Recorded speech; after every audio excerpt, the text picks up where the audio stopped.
Karen locked in flood victims with a fence. I showed up 4 minutes later on a jet ski rescue. Have you ever found yourself in a situation where someone's irrational fear or self-interest endangered others? Mark certainly had. It was a day that started like any other, but quickly devolved into a desperate race against a rising tide, and the shocking revelation of a neighbor's callous indifference. Mark, a seasoned rescue worker with the local volunteer emergency services, was used to chaos. Flooding wasn't uncommon in their low-lying riverside town, but this year was different. A sudden, torrential downpour combined with an unexpected dam release had turned a gentle river into a raging beast, threatening homes and lives. He'd spent the last 36 hours working non-stop, evacuating families and securing properties. His own street, typically safe, was starting to see water creep up the driveways. He was heading out to check on his elderly neighbor, Mrs. Gable, when he saw her.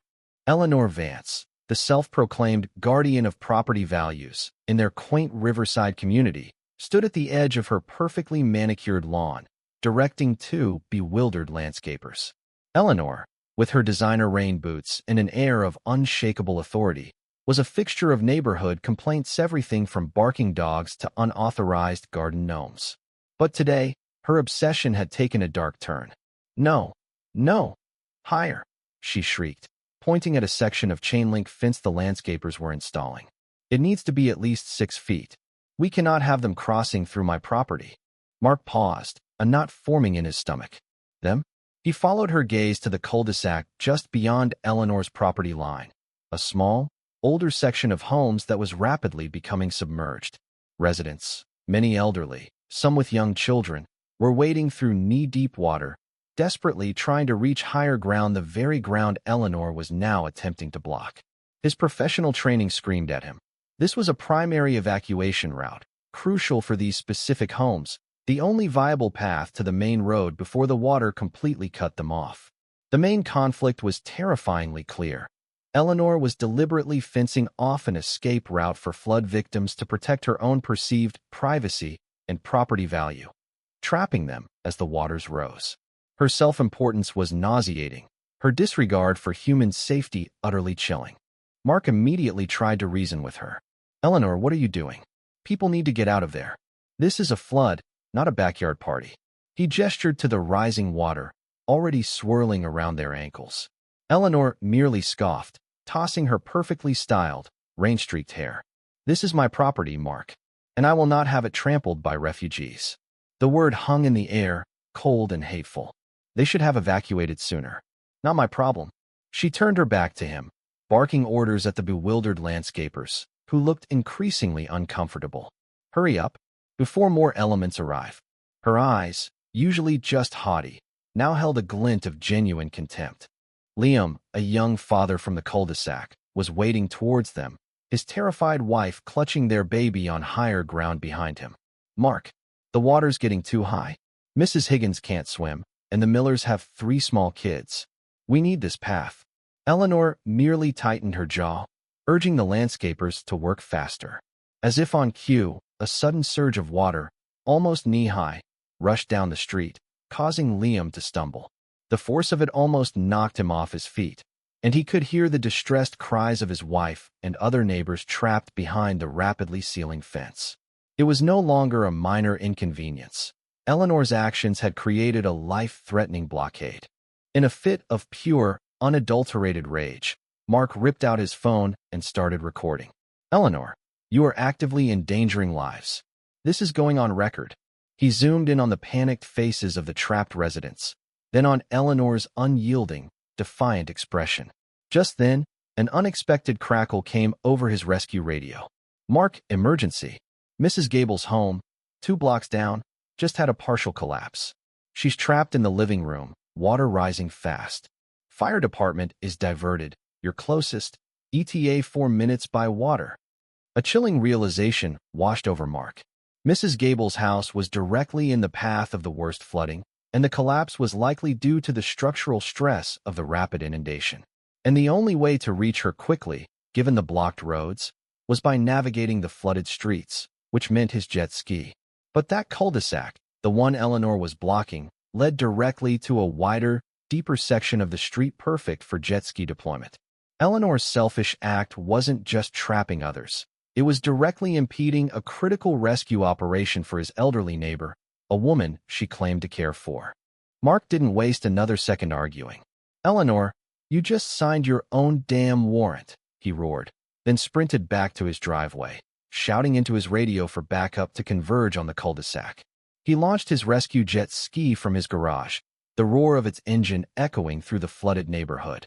He tore through the submerged streets, his heart pounding, the seconds ticking by. As he rounded the final corner, the sight before him made his blood run cold. The cul-de-sac was a swirling maelstrom, water already chest-deep. And there, clinging to a porch railing, was Mrs. Gable's terrified home health aide, clutching a small dog. Mrs. Gable, trapped by debris, was out of sight, her frail cries barely audible above the deluge. Eleanor's makeshift fence, now nearly submerged itself, was a deadly barrier. Just as Mark prepared to ram the fence with his jet ski, a small inflatable boat, expertly piloted, appeared from the other side of the cul-de-sac. It was Liam, the young father, who had clearly seen Mark's jet ski and understood the urgency. With a powerful shove, Liam managed to dislodge a section of the flimsy fence, creating a narrow gap. Mark, leveraging the jet ski's power, burst through the opening, the displaced water nearly swamping Liam's boat. He reached Mrs. Gable's house in seconds, pulling the aide and dog to safety. Then, with immense difficulty, managed to extract a very shaken Mrs. Gable from the debris. He secured them onto his jet ski, turning back towards the opened fence. As he emerged from the cul-de-sac, passing back through the now-breached fence line, he saw the growing crowd. The local news crew, alerted by a tip-off, likely from a furious Mark, had arrived, their cameras already rolling. Ms. Albright, the head of the neighborhood's emergency management committee, a woman known for her unwavering integrity, stood beside a stunned Eleanor. The raw video Mark had taken, showing Eleanor deliberately barricading the escape route, was already playing on a reporter's tablet. "Eleanor Vance," Ms. Albright's voice cut through the chaos, cold and precise. "Your actions today are not only deplorable, but they constitute reckless endangerment and obstruction of a critical rescue operation. The city attorney's office has been notified, and they are preparing charges." She then turned to the camera. "This is not how our community operates. We stand together in a crisis, not build walls against our neighbors." Eleanor's face, once composed, was a mask of utter panic and disbelief. She sputtered, But my property, my insurance." Her self-preservation instincts were all that remained, raw and ugly. A young man from the cul-de-sac, his voice trembling with a mixture of fear and fury, stepped forward. "She even refused to let us get our medicine. My mother is diabetic." Another elderly woman, tears streaming down her face, quietly showed the reporter her soaked photo albums. "She told us we were undesirables when we asked if we could just wait on her porch." The collective anger of the community, long simmering under Eleanor's petty tyranny, finally boiled over. Ms. Albright, seeing Eleanor's rapidly unraveling facade, added, "And for those wondering about Ms. Vance's pattern of behavior, we've also uncovered a history of fraudulent claims for property damage, often initiated immediately after she's caused minor disturbances herself. It appears her obsession with property value often extended to leveraging fabricated incidents for personal gain and intimidating anyone who might expose her."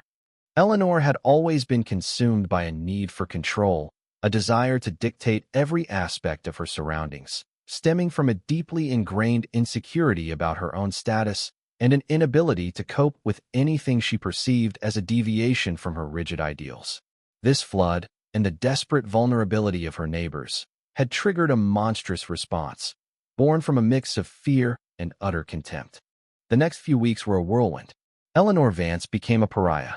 The news coverage, fueled by Mark's damning video and Ms. Albright's unflinching statements, painted a damning portrait. She faced multiple felony charges for reckless endangerment, obstruction of justice, and property damage, compounded by the revealed history of insurance fraud.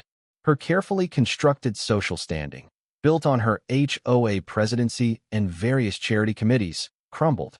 Organizations she once led publicly disavowed her. Her allies, once eager to bask in her reflected authority, now openly condemned her, fearing association. Her professional career, already on shaky ground, was irrevocably destroyed. She lost her home, sold under duress to cover legal fees and restitution. The once pristine facade of Eleanor Vance disintegrated, leaving behind a broken, isolated woman consumed by her own toxic choices. The karma was immediate, brutal, and utterly complete. Mark watched the news reports from his now draining street. Mrs. Gable was recovering, and the community garden would be replanted. There was a quiet satisfaction, a sense of justice served. But there was also a lingering sadness. The flood had brought out the best in so many, the sheer grit and compassion of ordinary people. And it had revealed the worst in Eleanor. The cost of standing up to such malice was immense, but the alternative, letting her actions go unchecked, was unthinkable. This story makes you wonder, doesn't it? When faced with such blatant disregard for human life and dignity, what is our moral obligation? And in the grand scheme of things, how do we balance the sanctity of private property with the fundamental need for human compassion and safety, especially in times of crisis?